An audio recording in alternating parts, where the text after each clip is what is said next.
यहाँ कोई सभा नहीं है।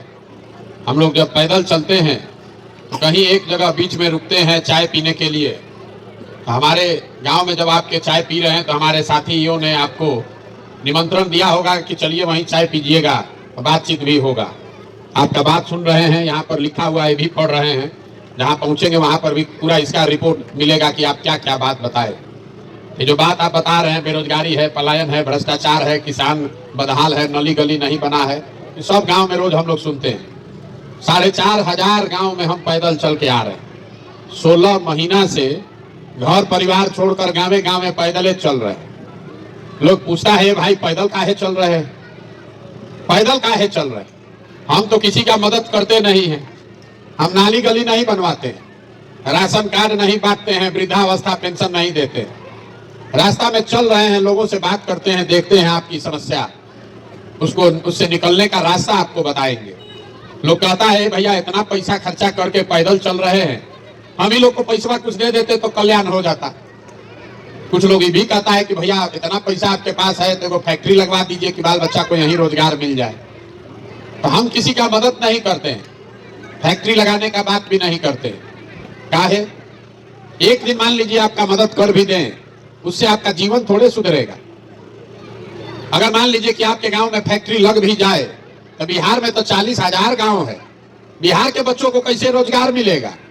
तो ये मछली बांटने का अभियान नहीं है, ये मछली मारने सिखाने का अभियान है। हम आपको भी कुछ नहीं देंगे और आपसे कुछ मांगेंगे भी नहीं। हम वोट वोट नहीं मांगते। आपको अभी 10-15 मिनट में वो रास्ता बताएंगे। अगर आपको समझ में आ जाए तो जितना आपका समस्या है, ए भैया किसको वोट दे, ए भैया किसको वोट दे कि हमारा जीवन सुधरे, हम जो रास्ता बताएंगे उसमें ऐसा चाबी है कि वोट जिसको मन है उसको दीजिए। लेकिन हमारे रास्ता से अगर वोट दीजिएगा तो वोट चाहे लालू को दीजिए कि नीतीश को कि मोदी को, आपके बच्चे के लिए पढ़ाई या रोजगार निश्चित तौर पर हो जाएगा। अगर वो रास्ता सीखना है तो अभी 4 गो सवाल पूछेंगे, उसका जवाब देना पड़ेगा।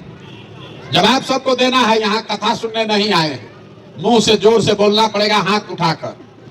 सब आदमी जरा सोच के बताइए, यहाँ हम लोग विद्यालय के प्रांगण में बैठे हैं, आप जितने लोग यहाँ अपने गांव पंचायत से आए हैं, सोच के बताइए कि आपके गांव में और कुछ हो या न हो, आप सभी के बच्चों के पढ़ने के लिए अच्छी व्यवस्था होनी चाहिए या नहीं होनी चाहिए? उठाइए, हथवा उठाकर जोर से बोलिए, हाँ कि ना। होना चाहिए कि नहीं होना चाहिए? जोर से बोलिए, सुनाई नहीं दिया। होना चाहिए कि नहीं होना चाहिए? होना चाहिए। जितना लोग आप आए हैं इसमें ज्यादातर आदमी तो खुद पढ़ा लिखा नहीं है। आप चाहे पढ़े लिखे हैं या अनपढ़ हैं, आप अगड़ी जाति के हैं या पिछड़ी जाति के, आप महिला हैं कि पुरुष, गरीब हैं या अमीर, सब आदमी कह रहा है ए भैया पढ़ाई होना चाहिए। इतना समझ सबको है, क्योंकि सब आदमी इतना तो बुझ रहा है कि अगर आपका बाल बच्चा बढ़िया पढ़ लिख जाए, पढ़ लिख के अगर उसको नौकरी रोजगार मिल जाए तो कोई मुखिया बने, कोई विधायक बने, कम से कम आपके बच्चे का जीवन सुधर जाएगा। इतना बात तो सबको बुझा रहा है।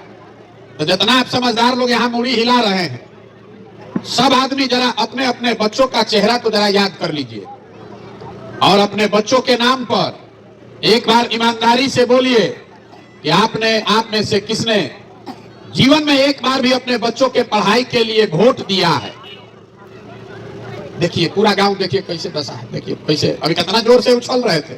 ए भैया पढ़ाई होना चाहिए, लेकिन पढ़ाई के लिए जीवन में वोट नहीं दिए। ए भैया फैक्ट्री होना चाहिए, रोजगार यही मिलना चाहिए, लेकिन फैक्ट्री रोजगार के लिए वोट नहीं दिए।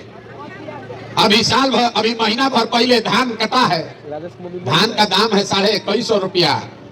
आप धान बेचे हैं 1500 में, 1600 में। सबको बुझा रहा है ए भैया 2150 मिलता तो आमदनी बढ़ जाता, लेकिन धान गेहूं के दाम के लिए तो आपको वोट देना नहीं है। तो जब आप पढ़ाई के लिए, रोजगार के लिए, अपने आमदनी के लिए वोटे नहीं देते हैं तो आपको मिलेगा कैसे? अब तुरंत कोई खड़ा होगा यहाँ ज्ञानी और कहेगा कि ए भैया वोट देने से क्या होगा, कि तो सब नेता सब दल चोरे है। हम लोग अगर रोजगार पढ़ाई के लिए वोट देंगे तो रोजगार पढ़ाई मिलेगा, इसका क्या गारंटी है? हम आपको बता रहे हैं इसका एकदम गारंटी है। वोट जिसको देना है दीजिए, लेकिन अगर रोजगार के लिए वोट दीजिएगा तो रोजगार मिलेगा, पढ़ाई के लिए वोट दीजिएगा तो पढ़ाई मिलेगा।